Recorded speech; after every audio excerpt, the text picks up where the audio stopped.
Okay, good afternoon from Oxford, and welcome to another Centre for Global Higher Education webinar.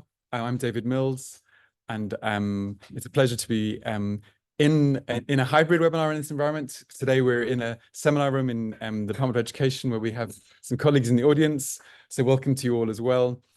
As always, this is going to be an online first webinar, so welcome to everyone who's coming from around the world, and we will ensure that your questions and your chance to talk will be foregrounded so that you can feel full participants of this webinar. So before we start, as always, we have a few housekeeping comments. As you'll know, this webinar is being recorded, and as always, we post these webinars very quickly afterwards on our website. There's now an amazing archive of those, so please make sure you search and use those. And during the webinar, we suggest you keep muted unless you want to have your video on. You don't need to, and then you can watch the speaker today using the speaker view. And if you ask questions during the chat and at the end, then we'll invite you to come forward and ask your questions. So it's a great pleasure today to be welcoming everyone here in the seminar room and online to Peidong Yang's talk. Peidong was a doctoral student here in the Department of Education, and his own doctoral research was a really fascinating study of student experiences in Chinese student experience in Singapore. And today he's talking to us about democratizing international student mobility, and in the context in which we are in the UK at least experiencing a very politicized context around international student mobility at the moment, with a lot of concern around the political way in which numbers are being measured and assessed. This is a great opportunity to think a bit more broadly about the ethics and values inherent in certain framings of mobility. And so Peidong's going to talk to us about access and about relational conduct as different ways of thinking about mobility. Peidong, it's great to have you here. Really nice to have you back in the department. The screen's all yours. Thank you, David. That's really kind of you, and to make this forum available to me. Shall I share your screen? Share my screen, Yes. okay. I think I need to.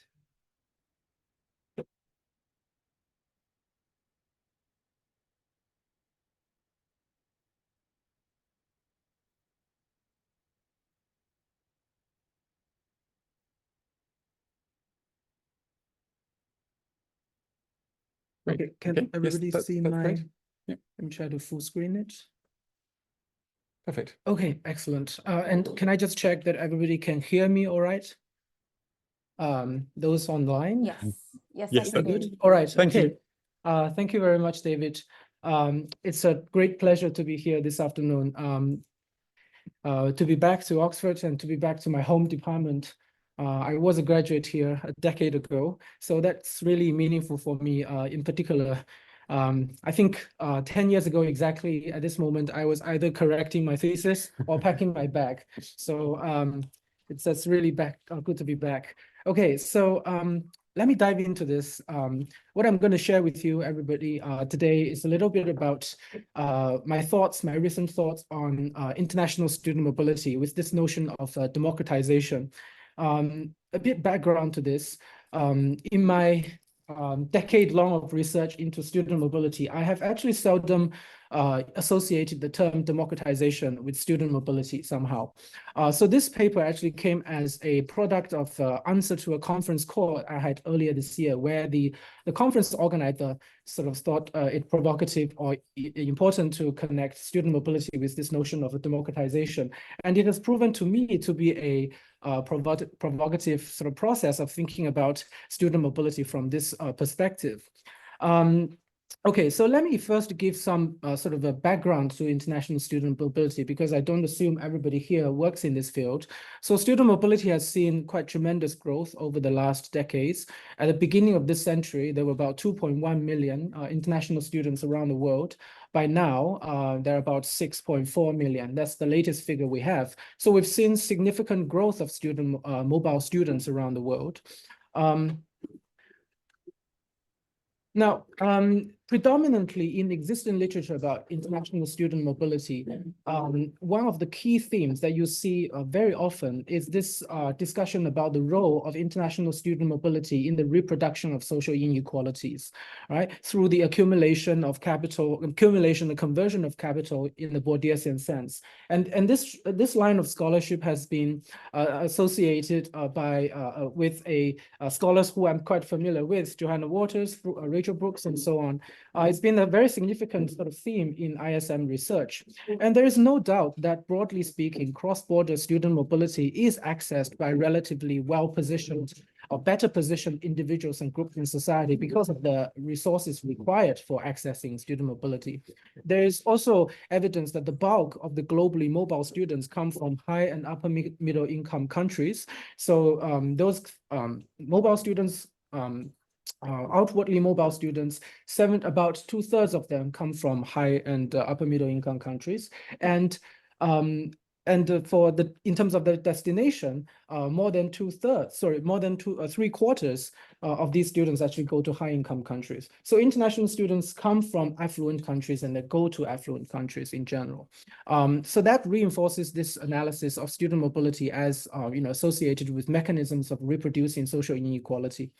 Now, the image on the left illustrates the current number of international students worldwide. And what you will notice is, interestingly, that Asia itself hosts something like 1.6 million international students. So although we are acknowledging that students tend to come from less developed countries to the more wealthy parts of the world, in fact, Asia is starting to play an increasingly important role. And of late, there has been research done on what some of my colleagues have called unlikely movements and unlikely education destinations when it comes to student mobility. So here we are referring to students going to places that are not typically thought of as attractive destinations for student mobility. For example, I've done some research on Indian students going to third-tier universities in China for medical degrees conducted in English language. So I've contributed to some of this emerging scholarship about atypical student mobility flows. Nonetheless, at the same time, we must remember that of the over 6 million international students worldwide, only about 3% of the 6 million international students, the 6 million international students only make about 3% of the 200 something million tertiary students. So in terms of student mobility, it's definitely not a mass phenomenon either. So that makes speaking of democratizing student mobility a relevant sort of topic. So here we have interesting sort of observations. On the one hand, you see international student mobility getting more diverse and getting more interesting and unconventional flows, but at the same time, it remains quite marginal, or it's not a mass phenomenon. Now, what I want to then do in this paper is to think about the student mobility from this conceptual lens of democracy or democratization. Now, if you think about education more broadly, through the conceptual lens of democracy, one of the key things that has been highlighted in existing scholarship is really about widening access. So when people speak of democratizing education, they are thinking of making education more widely accessible, and that's what democracy means. So in this context, if we take this definition of democratization in relation to ISM, what we get is thinking about the widening of access to ISM. How do we make ISM access more equitable, if not equal or egalitarian, in terms of the distribution of ISM opportunities and experiences? Under this perspective, when we think about democratizing ISM in terms of access, we ask questions such as who has access to ISM, who has access to what kind of ISM in terms of the destination countries, institution types of programs, etc., and what do the subjects of mobility obtain from ISM in terms of learning experiences, the value of credentials, future potentials, and opportunities, right? And we might call this perspective the accessibility perspective, because it's concerned with democracy in the sense of accessing the opportunities. Now, but I would want to argue in this paper that democratizing student mobility, or democracy itself, is far more than just access. If we focus on access alone, we are eliding many very important questions. And here is where I want to take a more fundamental and basic approach to the notion of a democracy and try to think about how that intersect with student mobility. Now, what is democracy at a more fundamental level? Of course,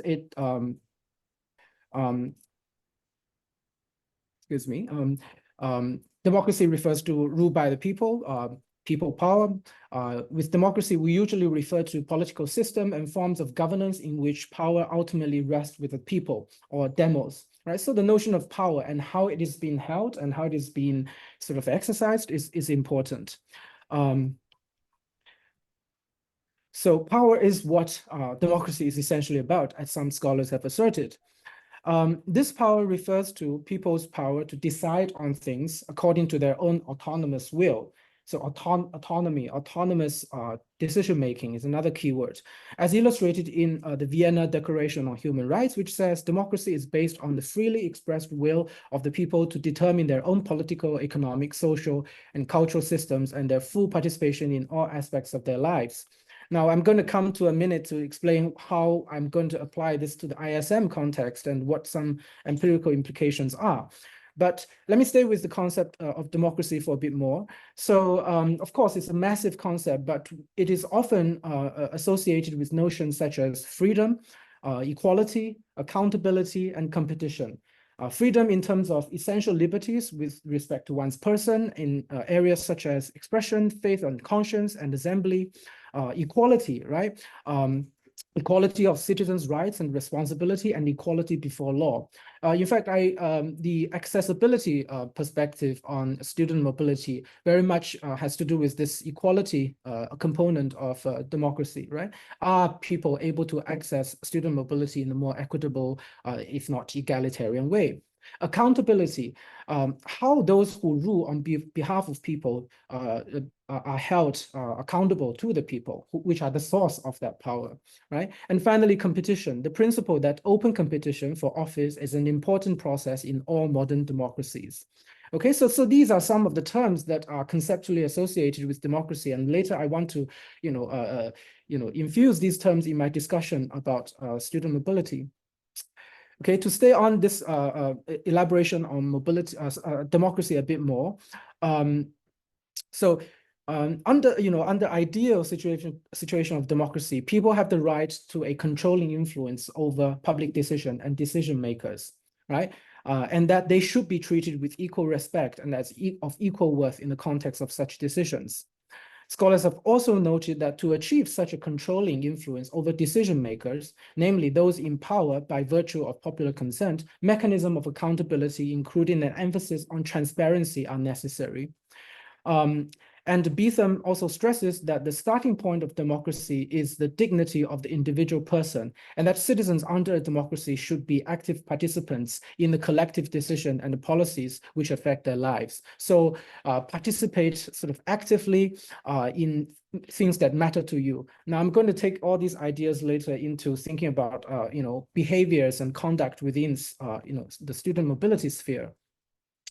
Okay, so basically, to summarize this conceptual discussion on democracy, in addition to the issue of access, there is clearly a wider set of values, concepts, and issues, including but not limited to power, freedom, autonomy, dignity, accountability, transparency, active participation, competition, that are just as pertinent, if not more so, to the question of whether ISM could be considered democratic. So in contrast to the accessibility perspective, which focuses on who gets to access ISM, these latter values, concepts, and issues have more to do with how ISM stakeholders are positioned vis-a-vis one another, and how their relationships and interactions are structured, and how specific ISM-related activities are conducted. So I want to call this perspective of thinking about democratization of student mobility the relational and conduct perspective. Okay? So under the relational conduct perspective, we ask questions such as these. Among the key stakeholders who interact with one another within the ISM field, who holds power? Who holds more power? Is there an overconcentration of power in the hands of certain actors? Is there transparency in the more powerful actors' behaviors? Is the conduct of the powerful held accountable to those who are less powerful, but who nevertheless are the source of the power and profit of the powerful, which is analogous to the situation in democracy, right? Are political office holders accountable to people, which are the source of sovereignty? Is the dignity and autonomy of the less powerful actors respected? And finally, can they actively participate in decision-making and exercise choice within the context of healthy competition? So whether a field is being kept, healthily competitive is another of my criteria of thinking about the democratization of ISM. Okay, so these are the sort of questions I ask under relational conduct perspective. Okay, so this very busy diagram comes from one of my earlier publications where I listed some of the key actors in the ISM field.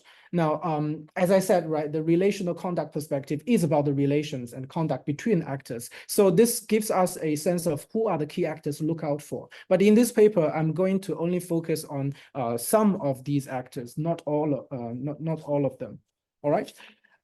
Okay, but so to summarize this conceptual discussion, democratization of student mobility can be thought of from two perspectives: the accessibility perspective, which is concerned with widening of access to ISM, more equitable distribution of ISM opportunities and experiences. On the other hand, you have the relational conduct perspective, which is about the extent to which the relationships and conduct between ISM actors are aligned with key democratic values and principles in terms of, among other things, power balance, freedom, autonomy, dignity of the individual, active participation, transparency, accountability, competition, and choice. Okay, so this is my conceptual scheme. And now I'm going to evaluate ISM based on these two perspectives to see how realistic it is possible to democratize it, or how democratic is it. Okay, so let me first look at the accessibility perspective. Now, I think an emerging scholarship tells us that when it comes to the accessibility perspective, the question is no longer about ISM being an elitist pursuit only accessible to the most privileged individuals and groups in society, although a place like Oxford probably remains accessible mostly to the more privileged and luckier people in society. But we do see growing evidence that students of a wider spectrum of academic caliber, socioeconomic status, and geographical backgrounds are also participating in educational mobility. Rather, the issue now seems to be that the further stratification and differentiation of ISM opportunities in such a way that those from less privileged backgrounds tend to end up or tend to get study abroad experiences that are less rewarding. So we see a lot more stratification within study abroad experiences. It's not about not being able to access it. The point is, even if ISM may be more now available to more people, not all study abroad is the same. So if we think about, I mean, I don't think this is a groundbreaking idea at all. If we think of the conflict theory in conflict perspective in sociology of education, if we were to see education as a positional good that is primarily about scarcity and about hierarchical distinction, then if more people can access international student mobility, then the distinction between superior versus inferior forms of student mobility becomes salient. There will be this drive towards differentiating different forms of student mobility. And I think this is the same story in higher education more broadly. A lot of research from the industrialized world has demonstrated widened access to higher education has not really led to greater equality of opportunities or outcome. In fact, the reverse has happened. More or less the same scenario has played out in the international higher education field. The widening of access doesn't lead to necessarily a more level playing field. Okay, so here I think when it comes to the accessibility perspective, there are two counter arguments that we might need to address. These two arguments suggest that that there are often touted reasons why student mobility might be democratized. So the first has to do with advances in digital technology. So there is this argument that digital technology may render education, including international education, more democratic by creating innovative practices with the virtual space and lowering the barrier of access for a larger number of students. Now I'm going to argue that this is not quite the case. The other counter argument is that merit-based mobility sponsoring schemes such as scholarships can also address some of this issue of the inequality in accessibility. But I'm going to say also that I'm not optimistic about that. Okay, the reason. The first argument that digital technology will make education more democratic or student mobility more democratic. What we have observed is that I've done sort of some empirical research. I've participated in the COVID period. Was that we realized, although COVID has created a surge of a lot of interest about virtual mobility and the virtual forms of education that are supposed to widen access and make education more democratic, for the most part, a lot of these online measures and the virtual solutions were stopgap measures that people still, after the pandemic, people start to say, well, these are still not as good or as enriching as in-person experiences. So there are a lot of empirical research that have demonstrated that.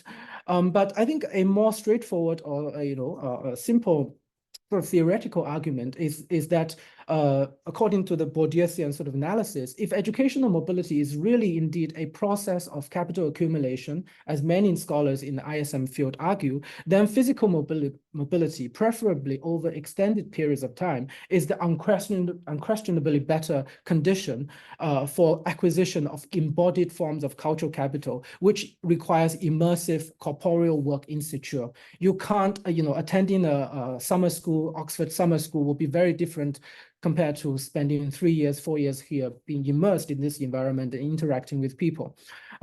So to that extent, I think virtual mobility may be widening access, but you will not solve the issue of inequality.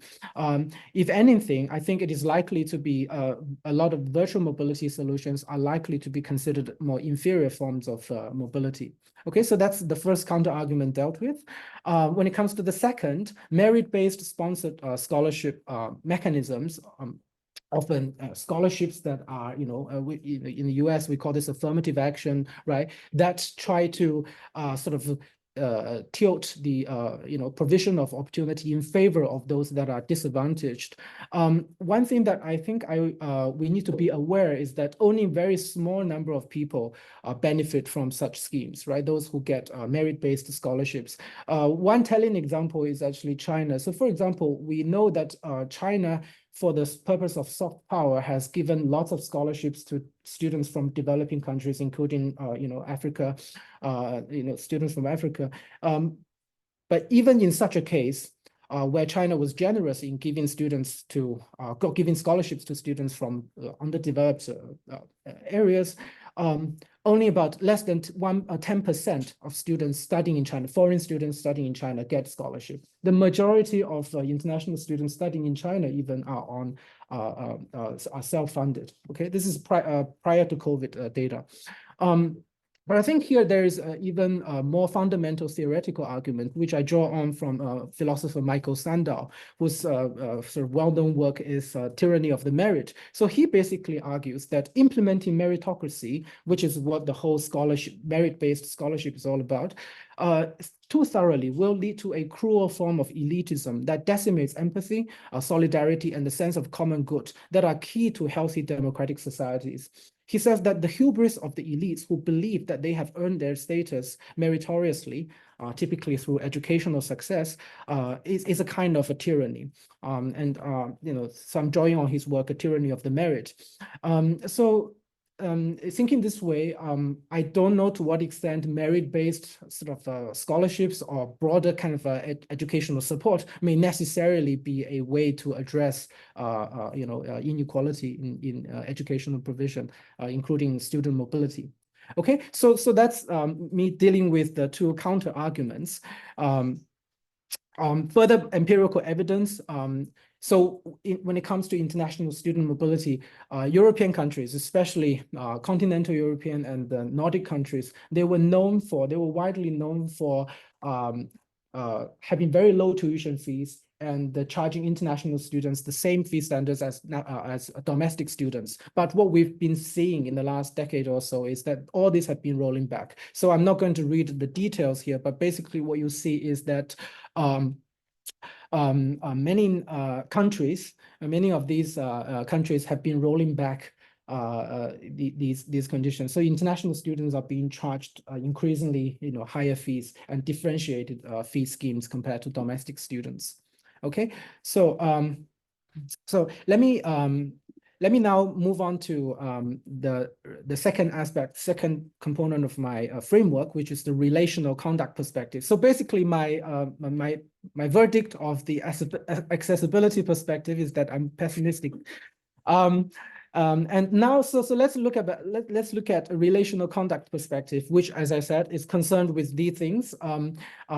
And I want to use this framework to assess, how the realities in international student mobility measures up to these values, these principles. And on this part of the paper, I'm going to draw on sort of unofficial or kind of a participant observation that I have as a practitioner in higher education who are in contact with a lot of international students. Some of these empirical material will be to do with international students from China.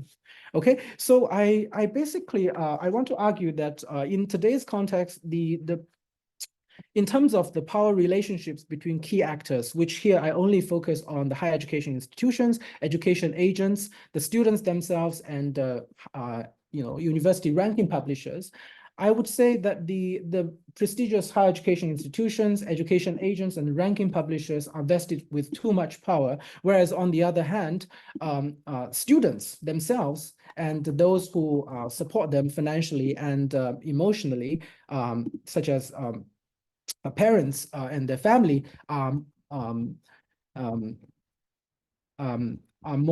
in fact relatively powerless.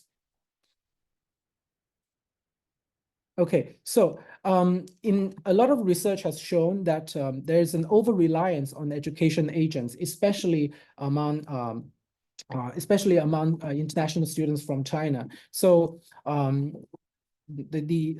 based on some research, Chinese students, more than 50% of Chinese students actually use international agents when it comes to their study abroad endeavors.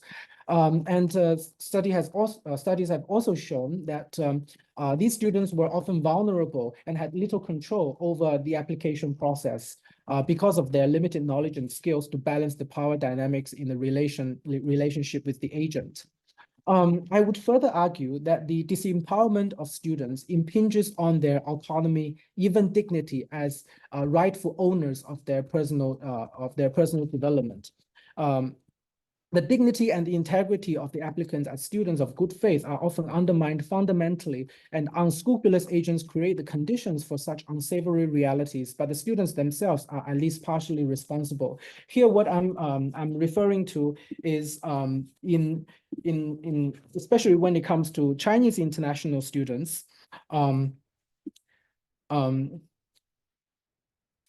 So education agents' overpowering of students is tied to university rankings, which constitute a key mechanism of producing unevenness of power within the ISM landscape. In theory, university rankings are published to provide information and clarity about the relative standings of different HEIs, which should reduce information asymmetry and facilitate decision-making for all parties. Supposedly, ranking also promote competition, which puts pressure on the higher education institutions to improve their offerings. However, in the context of ISM, a salient effect of rankings has been the creation of a list of limited numbers of top universities that become disproportionately sought after by would-be international students, resulting in a congregation of applications to these institutions. As a result, these highly ranked universities enjoy significant power over student applicants and education agents. And conversely, education agents also leverage would-be international students' intense desire for admission to these institutions to develop new service offerings and extract more profits from them. So to wit, in recent years, apart from basic services such as course choice, advisory, and paperwork preparation, many study abroad agents have come up with more elaborate packages that address clients' insecurity about their competitiveness for top universities. In the Chinese market, these packages are often called background background enhancement programs, 背景提升, which typically takes the form of overseas study trips, scientific academic competitions, or small research projects guided by university professors who sometimes act in consultancy capacity with the education agents. Now, I would say university professors can act as consultants, but there would be a conflict of interest if they were acting for students who would then be applying to those universities. Now, upon completion of such programs, students may obtain certificates, recommendation letters, even research publications, which can be used to embellish their resume and personal statements. The price of these background enhancement programs vary according to specific features, such as the destination, the research activities, the durations, but start from equivalent of thousands of US dollars in the Chinese market. Even basic services such as university course choice and paperwork preparation are subject to further intensification and escalation. So for example, in the China to UK market, most education agents would separate out Oxbridge as a separate category for which they charge much higher fees as a sort of elite package. Chinese education agents have also invented acronyms of British university groupings that may even sound unfamiliar to the British. So for example, among Chinese, everybody knows what G5 universities are. David, do you happen to know what G5? No. Okay, so the G5 universities refers to Oxbridge plus LSE Imperial College London and UCL, right? So they are the so-called top 5 universities in the UK. But this, I believe, is primarily familiar among the Chinese students, and the British may not be as familiar. Now, even beyond that, there is this Wangman Aihua foursome, which refers to, I think the Chinese here would know, King's College London, Manchester, Edinburgh, and Warwick, right? So the Chinese education agents come up with these acronyms, which are maybe found unfamiliar even to the British, and peddle it to the Chinese international student markets. Now, for those who live and work within the British system, you might wonder, why would it be the King's College, Manchester, Edinburgh, and Warwick? Why not the other Russell Group universities and so on? But so basically, by peddling these groupings, education agents further fuel society's obsession with university rankings and brand names. I think that's what's happening here, and making would-be international students even less capable of autonomous and critical decision-making. The fact that different universities may have different areas of strength and specialization is often ignored completely.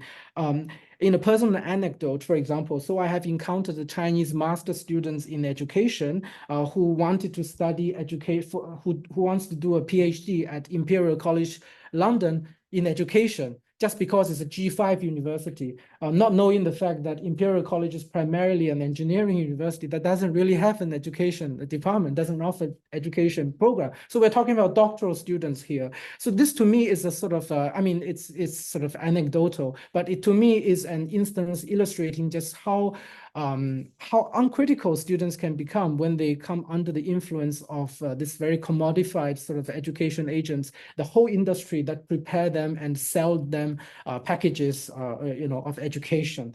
Okay, so what I see here is that the students is at risk of losing their autonomy and their ownership of their own education journey, right?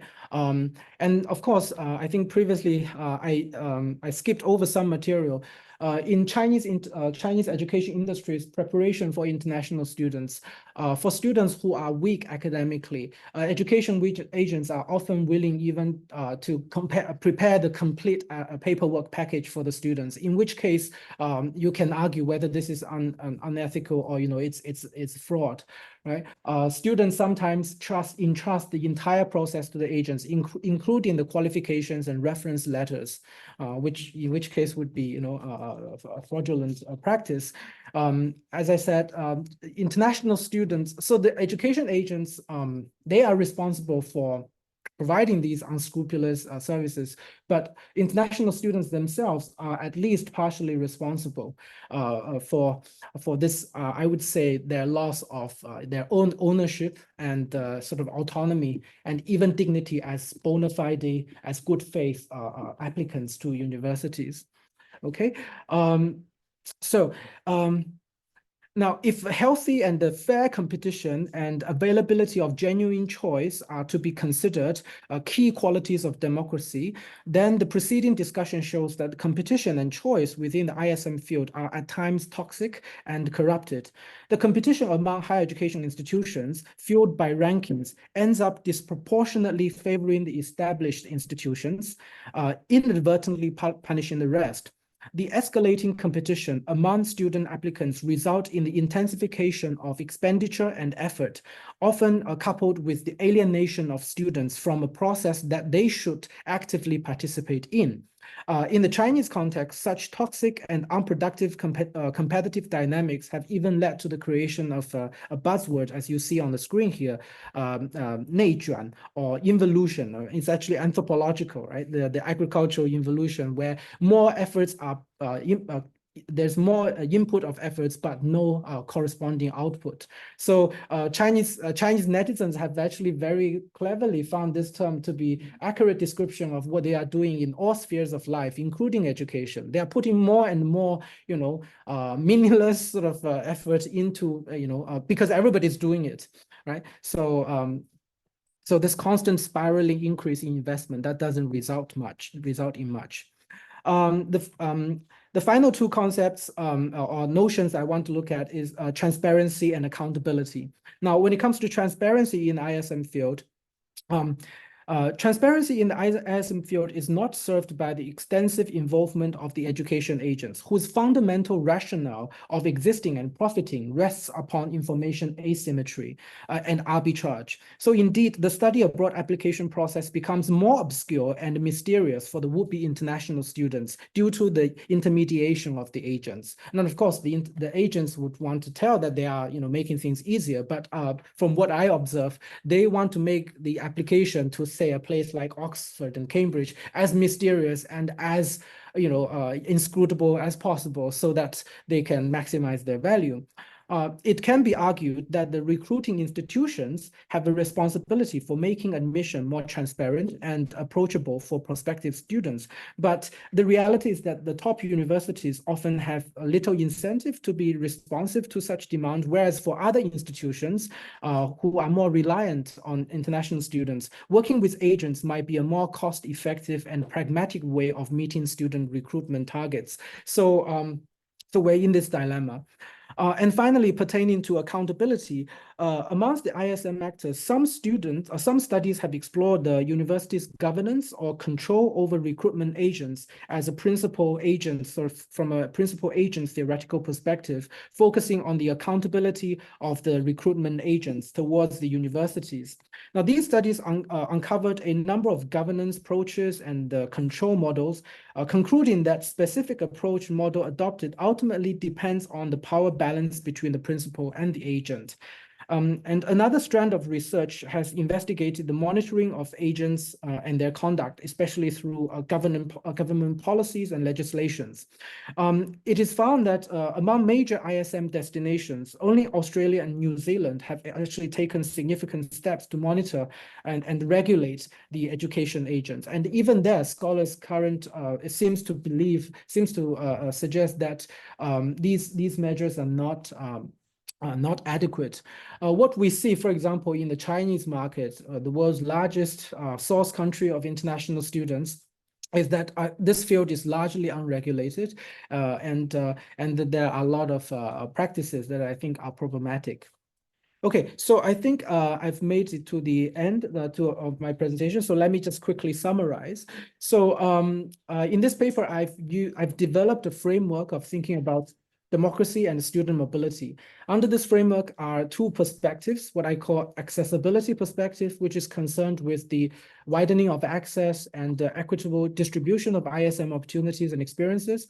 On the other hand, the relational and conduct perspective focus on the interrelationships and the conduct that ISM actors have towards each other, and whether these conduct and the relationships fulfill what we think as the core principles and values of democracy. And I've given an assessment of under each of these perspectives. So quickly to summarize, seen from both perspectives, I would say democratizing ISM is faced with highly challenging, perhaps pessimistic prospects. In terms of the accessibility perspective, we see increasingly differentiated and stratified ISM opportunities and experiences, which threaten to sharpen the relief between the superior versus inferior forms of student mobility and between the haves and have-nots among international students. And at the bottom of these developments of inequality and stratification, I would say it's really the marketization of international higher education, which subject the field, including ISM, to the logic of capitalist market economy. Okay, from the relational conduct perspective, what I observe, or at least I assert, is that there is very highly uneven power relations between the key ISM actors. There is what I see stripping away of autonomy and even dignity from would-be international students, at least from some of the empirical observations I've made. There is a lack of transparency and inadequate accountability, and in some cases, toxic competitive dynamics that result in unethical and exploitative practices. Okay, so now how do we go forward from here? Now, tackling these challenges require key ISM actors to make radical changes to existing behavior and entrenched practices, which not only take them beyond their comfort zone, but may also go against their own interests. So I think that's going to be really challenging, because if you think about it, the current setup benefits the education agents, benefits the elite institutions, the sought-after institutions. What incentive have they got to change the status quo? But I would say one gleam of hope is where the students themselves should work towards regaining some of the lost autonomy, agency, and dignity. Just as democracy is founded on the active participation of critically minded and justice-seeking citizens, according to John Dewey, international students can be encouraged to develop a more critical and independent mindset, and to be more willing to take things into their own hands, and perhaps trust a little less the predatory sort of institutions and organizations that seek to make the field more profitable just for them. Okay, so with that, I end my presentation. I'm afraid I wasn't very smooth as I presented in this hybrid format, but I hope to hear your thoughts on these initial ideas. Thank you very much. Well done, Pedong. It is hard to remember where to look as well, because of course we're presenting to our online audience as much as anything. Pedong, you've done a great job of addressing something which is incredibly topical right now. The Migration Advisory Committee in the UK released a report last week, which, amongst other things, made a statement that, or recommendation that UK universities spent more time and thought regulating agents. And there are all sorts of questions, of course, about how much money is spent by these universities on agents. And recent reports suggest that actually some universities are spending a lot of money on involving agents. So all your suggestions and questions are really important. And while I sort of wait anyone online who'd like to ask a question, perhaps I'll start by asking you about this relational conduct perspective, because you sort of have said that within this model, you're suggesting that there ought to be greater attention to human rights, to autonomy. You particularly focused on education agents, but what about the state itself? And the ways in which the British state seems to be behaving around its bordering practices seems to be paying very little attention to the autonomy of the students. The debate seems to be very, very focused on domestic political agendas. Is it possible for a state to be thinking much more relationally about its conduct in relation to international students?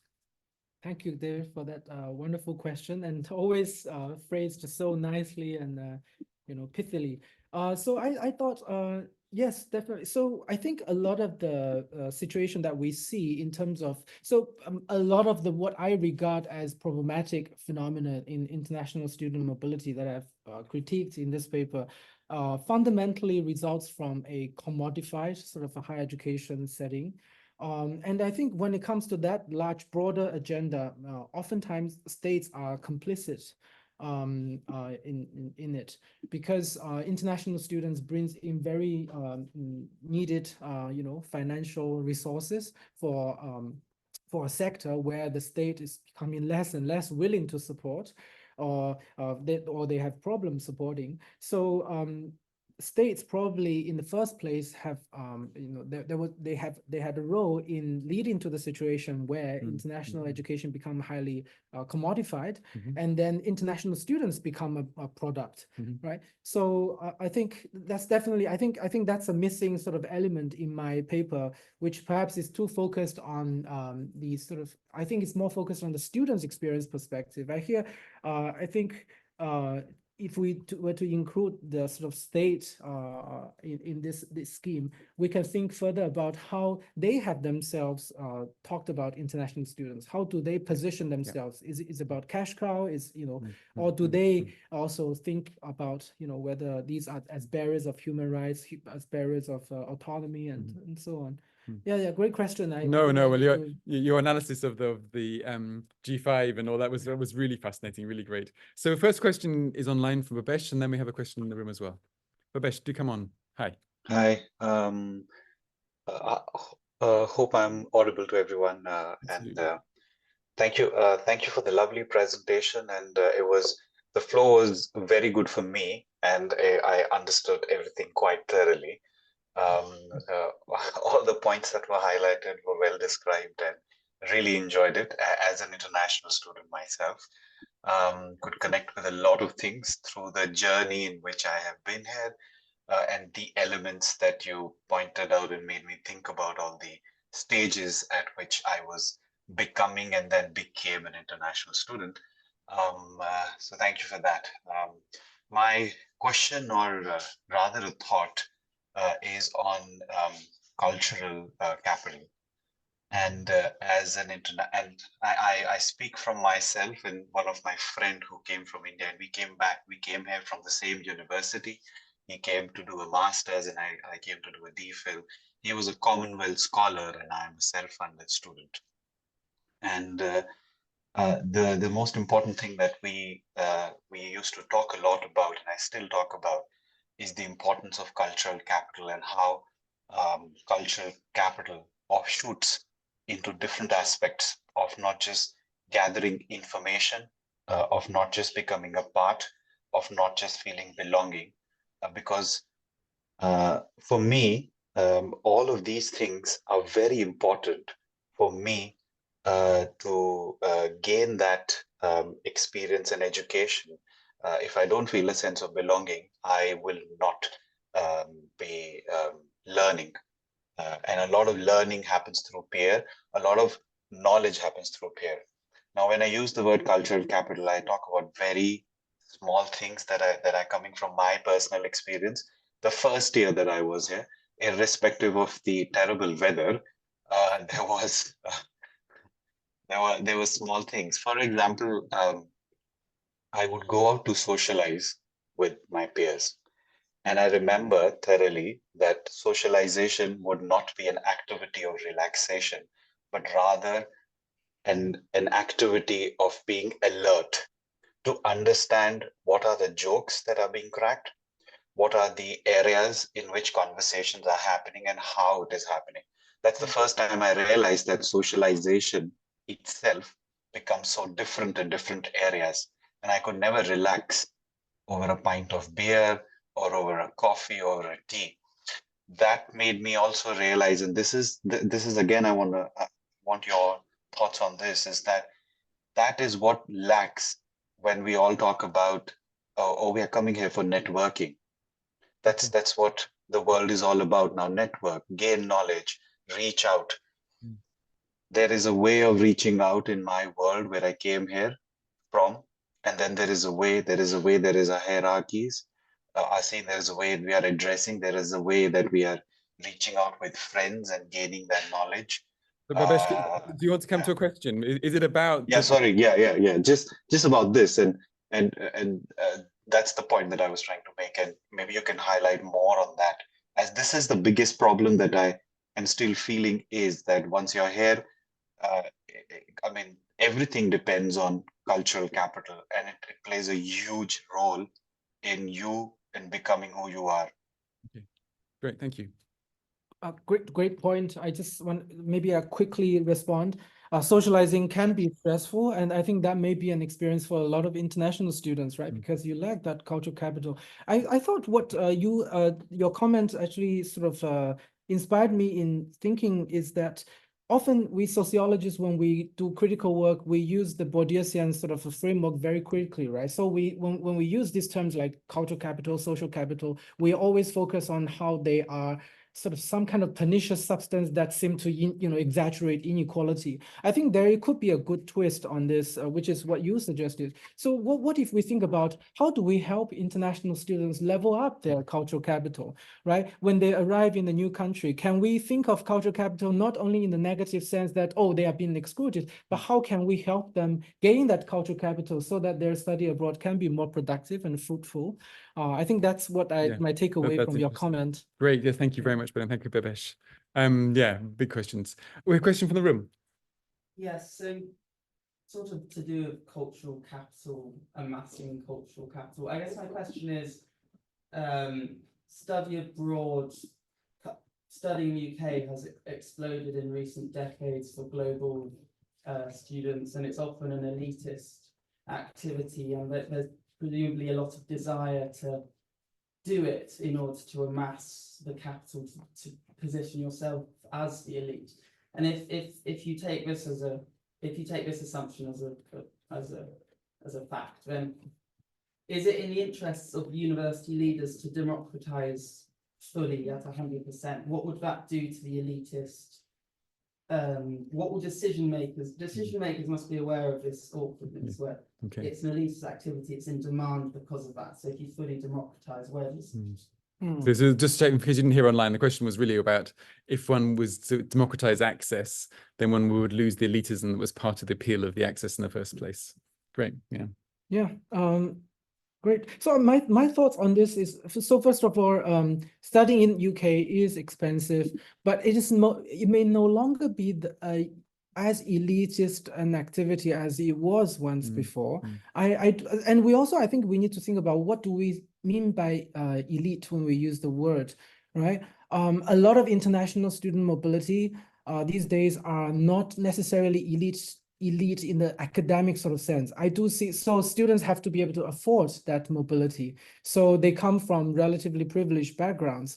But the academic experiences, right? Especially in places in universities where the profit motive has led to widening of recruitment. Now, here is the other side of access. You know, when we think of access as a good thing, but when university institutions are driven by, you know, the fee incentive to open their door to university students who may not even productively benefit from the program, is that kind of a democratization access widening really desirable? I think that's worth thinking about as well. I think, but nonetheless, overall, I think in the sense that market will sort out itself. So if educational mobility is becoming much more common these days, you will see that the market start to stratify. So there will be those more elite institutions, such as the one I'm right now in, that will be at the, you know, top of the pile, and they will remain competitive to get into,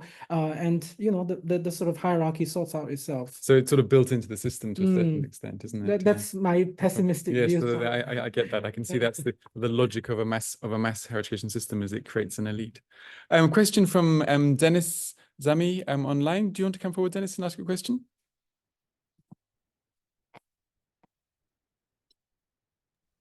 Well, thank you. I just posted it on the chat. I have a lot of work going on around me here regarding internationalization and international student mobility. And one particular scholar here is doing internationalization at home, and posits this as a better option to international student mobility for the reasons that you are able to bring, for example, the international home. And then so a bigger number of students will democratically benefit. I just wanted to find Young's take on this as a better democratic approach. Great, that's a really good question, Dennis. Thank you. Internationalization at home. Yeah. And okay. So I think if I go with what I sort of stated in the paper, I would say for cultural capital accumulation purposes, for the kind of embodied sort of cultural capital work, more elite forms of student mobility might still involve traveling to you know, to a very desirable country, a desirable institution to study. I think internationalization at home has made international education available to people who otherwise would not be able to, or for other reasons who have not access, are not willing to, or not able to travel abroad for it.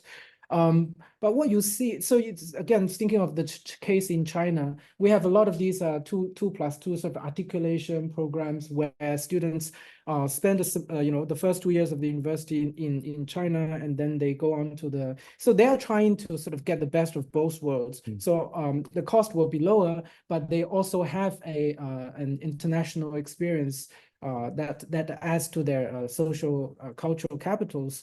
I do think internationalization at home will make more people access it, but again, the market logic is such that I think it provides an avenue, but I think in terms of the prestige, so those who are peddling the most elitist form of education, they would want to position this as something that's not as desirable. So if you take that market logic, again, it will be something that's been seen as a sort of a midway house solution.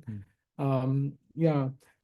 You're coming across very Gramscian in terms of pessimism of the intellect and optimism of the world. You're hopeful that students can take authority, but are they going to? A question in the room, please. I found it really clearly structured and all that. And I'm curious about why did you decide to choose this framework to present all the phenomenon and present your critical view on it? How is democratization of international student mobility, this framework, different from other frameworks that have been existing in the literature? And what is like the specific analytical power of it? Because me, as an international Chinese student, I found the phenomenon that you described very to be honest, Mhm. descriptive to Mhm. me, because I feel like they are just for some of us, it can Yeah. be common sense even Yeah. in a way. So I'm Yeah. curious, like, what are you thinking about the next steps might be? Mm-mm. What is the analytical power of this framework? Yeah. Okay. So I don't disagree with you that so a lot of these observations I think are well known to many international students, especially those from China. So because that's where I based a lot of my empirical insights. I guess my effort to use the democratization or democracy framework is an attempt to theorize it, because so concepts such as autonomy, such as power relations. I want to illustrate that, okay, so to wind back, the fact that I want to present this because I observed a lot of these phenomena that I find troublesome, that I find, or at least quite different from how I thought student mobility or international education should be, especially the education, the study abroad industry and a lot of things that they do. So I have trouble with that, what they are doing. And then to come to analyze it, I guess the democracy framework is actually my way of making it more conceptual. So terms such as, autonomy, agency, are ways for me to think about how can we make this, how can we encourage students to be a little bit less just led by whatever, the structure that is already around them shaping their behavior. So if they think of themselves as more democratic, autonomously willed individual who are invested in their own life project, which is studying abroad, Simon Marginson is not here, but it's about self-formation. If they can be more involved in their self-formation, I think that would be great. But I'm seeing a lot of phenomena in the Chinese students sort of field that's the opposite of that. Yeah. I'm not sure if Brilliant. That's helpful. Yes, you're absolutely right that it's important to sort of theorize this and try and make sense of what's happening. But one last question online before we have to wrap up for today. Louise Nicholson, you asked about using the capabilities approach. Do you want to ask your question? Yes, I'm happy to. I loved your presentation and I thought it was amazing. I just wanted to ask about what you thought about conversion factors that might impact on this as well, like environmental factors or individual personal factors for the individual, and also social and cultural conversion factors as well, and how that might play in and the way that those could be essentially transported as well internationally, and the way that could impact on democratization efforts sort of more generally, and how that could kind of impact on that process itself. Okay, so I'm not very well versed in Amartya Sen's sort of a capability approach. I think I have, so if my understanding is correct, the capability approach talks about whether, agents are given the sort of conditions in which they can make certain choices, right? Take certain actions. So I'm at the risk of being quite wrong here, but I need to give these further thoughts, but I think if you think about the sort of the macro conditions, again, thinking back to Chinese international students, I think what happens a lot is that in the Chinese international student market, the macro factors, the sort of pressures coming from parents, from the society, the expectations often make these students not want to think harder about, again, this probably doesn't apply to students in this room because you are the elite of the elite. But think about the much larger number of international students that leave in China every year to study. A lot of times I encounter ones who haven't really given clear thoughts about why they are studying abroad. What do you want to get out of it, right? So I think it's if we could give them more space actually to reflect on what they want to do, that would be a good starting point to gaining some back autonomy, their ownership. I like that word, of their own journey, self-formation journey. Yeah. Good. Well, we're coming to an end, and it's past 3 p.m. here in the UK. Thank you all online for joining us. Thank you for questions. Thank you in the room. Please feel free to stay on and ask Pedong any further questions you have after we finish. But a round of applause really for a really analytical, thoughtful presentation. That's great. Thank you, David. I really appreciated the opportunity. Good. Well, you're welcome all, of course. Again, we have another session this Thursday, actually, again on education and exclusion. This time with a focus on minority education institutions in India. So you're most welcome Thursday for this bonus webinar, but next Tuesday again, as always, every Tuesday we'll be here until the summer. Thanks to everyone for coming, and see you soon. Bye-bye.